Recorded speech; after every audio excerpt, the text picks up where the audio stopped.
with you, and I'm super excited to bring you guys my live cooking demo. Hold up one second. Let me just make sure the volume is up. All right, awesome. Here we are. Hi guys, welcome to my weekly live demo. Here to help you guys make dinner easy and simple using products that I love in my kitchen every single day and meals that hopefully are done within a half hour. This is a recipe that is kind of a classic. Again, I like to collect recipes. I study recipes in my spare time. And when I find something I like, I make it, I twist it up, and turn it into my own recipe. So this I'm calling a cheesy chicken broccoli bake. I don't know if it's really considered a bake or not. That's just what I'm calling it. So hopefully we're going to try and do this in one pan in 30 minutes. Who's with the challenge? All right, let's get started. So I have water boiling in my stainless steel pot. I'm doing this in like a skillet kind of. Because we're not going to cook the spaghetti, so we're doing spaghetti with this one. So I have the water. I have starting to boil. We're going to go ahead and put our noodles in. When it comes to spaghetti, I like to break the noodles in half. Because honestly, who likes those long noodles sticking out of the mouth? I know I don't, right? So I like to break my spaghetti noodles in half. It just makes it easier to cut. Just make sure when you do break them, you break it over the pan. Otherwise, you're going to have noodles everywhere. And you don't want those and try not to do that, right? So I'm probably only going to do about, I don't know, half a box because we're going to combine stuff in it. So we don't want to make sure, we don't want to overcook spaghetti. And we're going to kind of put everything in this pan. So we want to make sure we have enough room for everything else when we layer it. All right, so we're going to let that cook for a while. For a little bit. While that's cooking, we're going to go ahead and come over to the island, to the counter, and we're going to go ahead and get the rest of our ingredients ready to go. That way, when it's time to combine them, it's a super simple process. All right. So we have some broccoli here. The broccoli you can either, I tried to cut it up into smaller little trees. Or if you want to, you could take a grater. Grab mine.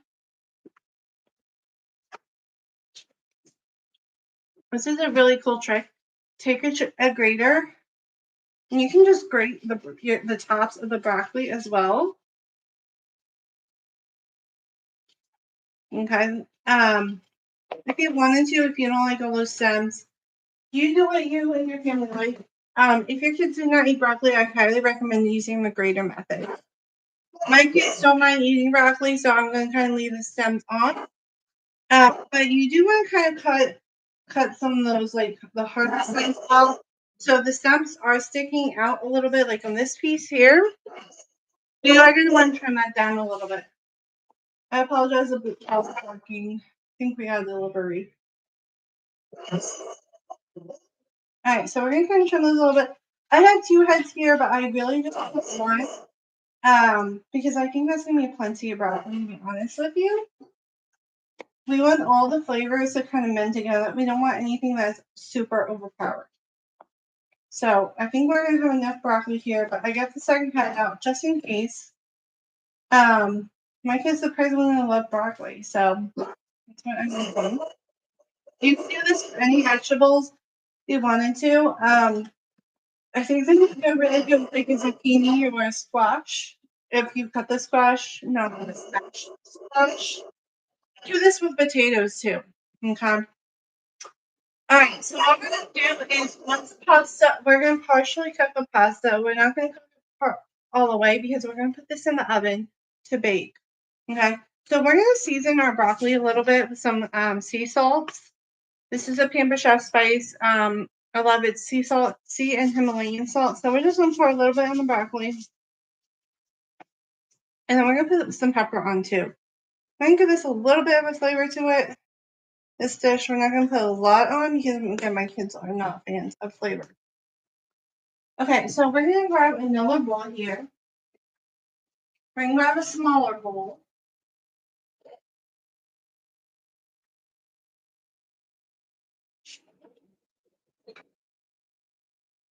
Now I have some cream of mushroom. This is going to be our base or our sauce that we're going to use. We're actually going to combine this with the pasta water.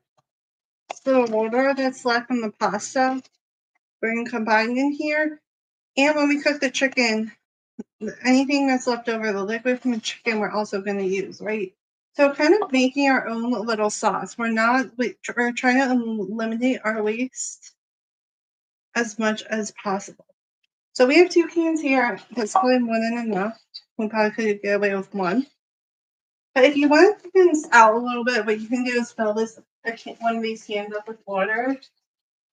And it'll help thin out this a little bit. Again, we're using that pasta sauce, the pasta water. So I'm not going to worry about that too much. Okay. So at this point, oops, we got some boiling going on and stuff in the chicken. And so we're just going to partially cook in the pasta. So I have a whisk tongs over here. We kind of want it to kind of bend.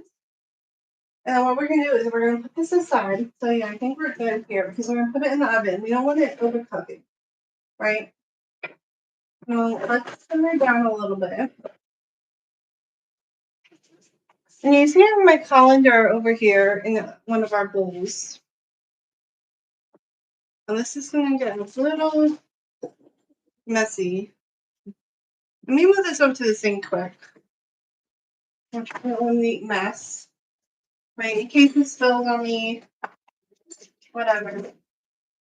I always like putting my colander in a bowl when I drink something. Doesn't matter what it is. Because if it's fat, especially, you don't want to clog it in the drink. Right. The pasta water should be fine with, but it's good to save for like chicken broth and soups and whatnot. So I'm going to drain all of the pasta.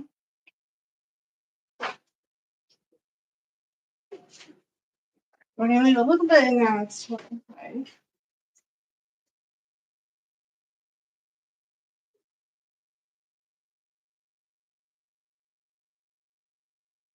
We're just going to shake the loose water out a little bit.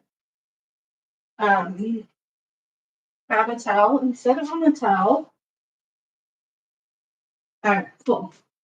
So what we're going to do now is we're going to take this water, put it back in our frying pan carefully. We're going to go ahead and cook up our chicken. So I'm using chicken tenderloins because our cooking process won't take as long and it's a lot easier. But if you prefer chicken breast, that's totally fine. You can do that. Just make sure that you slice the chicken or cube the chicken up. Because again, the goal of this is to be done within 30 minutes. So I'm just going to go ahead and throw those tenderloins in there. And you can season the chicken breast or your chicken. Basically, we just want the chicken kind of to just get done. Kind of golden brown. You can use butter, oil, whatever you want. We're just going to use the water for now. Get this chicken cooking to the oven back, stir back on. What's great about stainless steel, guys, is that you can use it in the oven and on the stove at the same time. Alright, so that's cooking.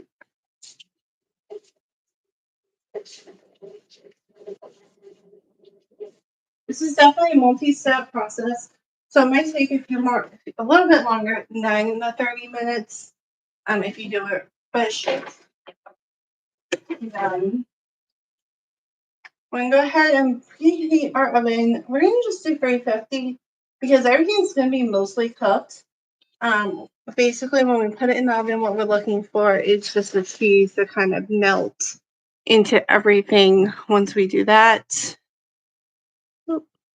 Sorry, I'm like going on 2 different platforms here. So I don't know, you guys can't really see it too well, but our chicken's already starting to get white on the bottom. That means it's cooking, it's heating up, which is really awesome. Okay, so now what we're going to do after the chicken is done is we're going to take that chicken out. We're going to kind of let it and dry it out a little bit. We're going to put it on some paper towels, kind of get that excess liquid off, and then we're going to combine it. So we're going to put the pasta on the bottom and go ahead and add our sauce to it. We're going to leave the chicken juice in there. So we're gonna layer it with the pasta, the sauce, put the chicken in there, the broccoli, and then kind of put the cheese in and kind of mix it up.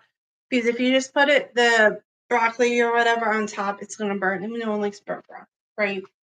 If you wanted to make this even more fun, you could add breadcrumbs on top or like the crispy onion straws, whatever you want to call them. You could add more to it if you wanted to, right? So it's just a multi-step process, multi-step dinner. But in theory, you could do it in one dish. Okay. And what's nice too is if you wanted to, since you only use half a box of pasta, you can make the other box for your kiddos. And just give them plain pasta if they're not gonna be if they're picky eaters, right? Let me know if your kids love pasta, right? Okay. Let me know where you guys are watching from. I would love to hear it. We're in New Hampshire, and I think fall has finally arrived. I had my pumpkin spice latte today. I was kind of disappointed though, it did not have much of a pumpkin flavor.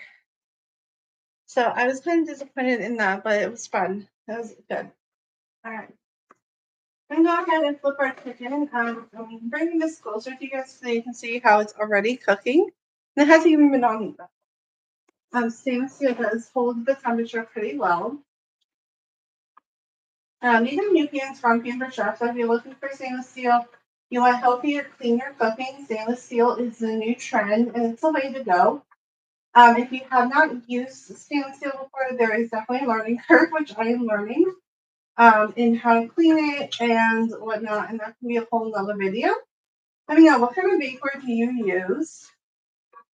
Right? Okay, so at this point, the chicken is cooking. As it cooks, hopefully you can kind of get the chicken to kind of break apart a little bit as well. It's also going to help speed up the cooking. Chicken is basically done, A, when it's no longer pink. B, when you can grab something that's soft, like this. This is a silicone with like a metal frame.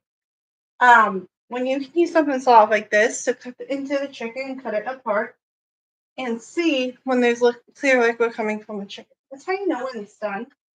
So you don't always have to cut into it. If it basically falls apart, the liquid is clear. It's most likely done.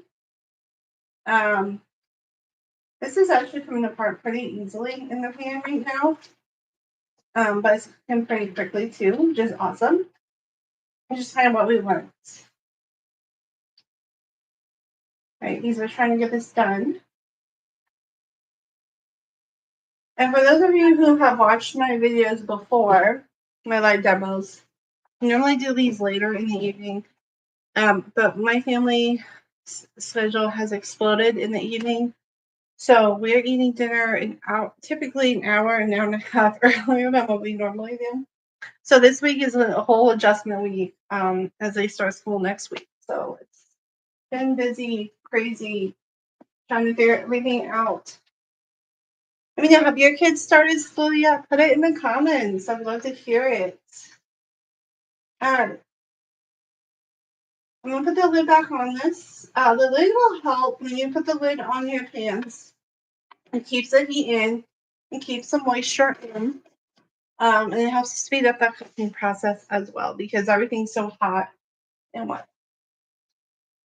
So I apologize. This is kind of the waiting. The worst part of cooking is the waiting part till I'm done. Yeah. Let me know. Tell me about you guys. What do you guys like to cook? What do you guys like to eat? Put it in the comments. I don't think we have anyone watching, but that's okay. All right, guys. Our timer is clicking. The clock is moving. We're about halfway through. So in 14 minutes, guys, we cooked pasta, and our chicken is halfway done. So we are on track. We're doing well. Okay.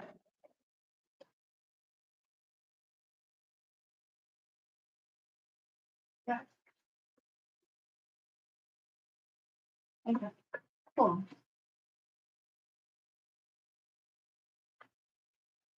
What we might do is I think we're just gonna layer everything on top of the chicken, to be honest with you. Because there's no point, because that liquid's, we're just gonna put liquid back in there. So we're just gonna get rid of some of this. There's still a little bit of pink that we kind of want to get rid of here. We're trying to want some browning on the chicken as well. But if we don't get the browning, it's totally fine.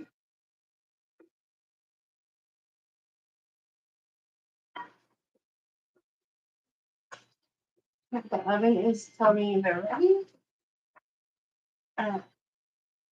Once this gets in the oven, like I said, you only want it in for maybe 10-15 minutes. You don't want it in too long. Just for the cheese to melt. I think we're good. So we're gonna go ahead and start putting this together. Can you guys see over here? I don't think you guys really can. There you go. Okay, perfect. Sorry about my arm. And so what we're gonna do is we're gonna go ahead and add our pasta back into our pan.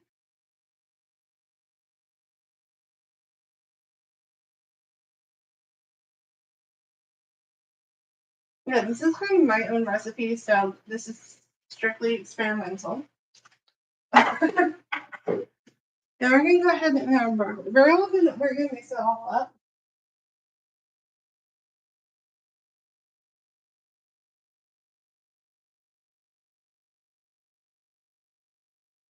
Carefully because the pan is sort of overflowing. All right, next we can go ahead and add our pan of mushroom and partial water mixture.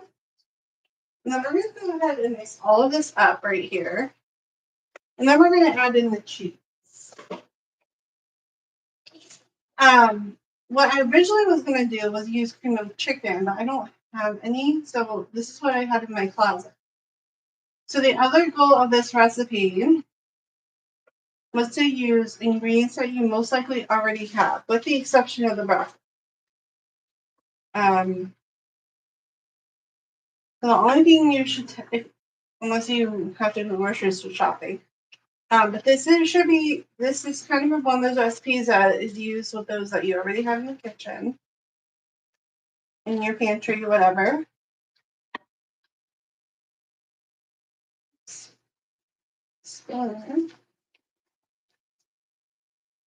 It's almost like an Alfredo, but it's not. Right, we're using cream of mushroom. Okay, so I did turn the stove off. I'm going to go ahead and add in some cheese to that. And on top, we're going to mix the cheese into. And we're going to add a little bit more of that water in there as well, to help prevent some burning. I don't want to burn our pan, right?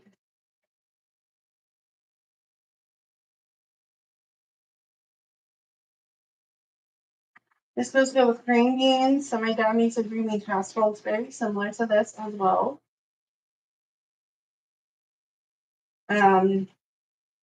This is like a one-pot version of that, basically. And with broccoli instead of green beans. So let's add a little bit more of that water in there from our pasta.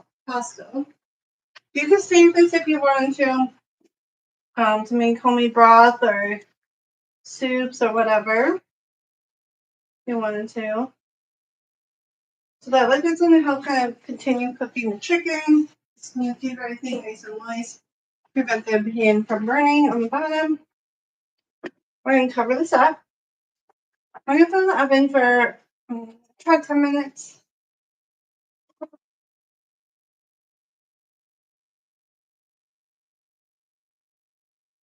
And after the 10 minutes, we're going to take it out, add some more cheese on top, and put it back in. Let the cheese sit on top, let it kind of brown up, and dinner is served. What did you guys think? We did like 20 minutes. That's what I love. All right, guys. Thanks for joining me on my Weekly Life demo for easy weeknight meals for busy families that are healthy. Uses ingredients you probably already have in your kitchen, and with tips and tricks to help it make it easier for you. Have a great night, everyone. Thanks for watching.